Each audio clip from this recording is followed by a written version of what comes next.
જે તમારું અહિત વિચારતા હશે, જે તમને પાડવાની કોશિશ કરતા હશે, જે તમારી પાછળ કોઈ દગો કરતા હશે કે ગમે તે મતલબ હશે, તમારી પાછળ નિંદા કરતા હશે, એવા વ્યક્તિને હું તમારી જોડે બેહવા દઈશ.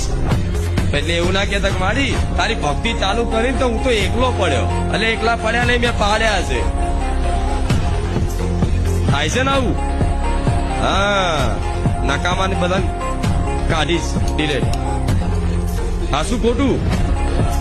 હા, કેમ કે પ્રેમ ગલી અતિ સાકરી તામે દોના સમાય. શું? પ્રેમ ગલી અતિ સાકરી, પ્રેમ ગલી એવી છે કે એક જ સમાય બે આવે, તમારે બધાને લઈને હેડવું છે. આ માર્ગ ઉપર તમે અને હું માતા, તમે એકલા અને હું માતા, બસ આવી તમે એકલા હું માતા, બીજું કોઈ નહીં, કોઈ સાથી કોઈ સંગી નહીં. સમજે? એટલે બધાના બોધ આલવા જો.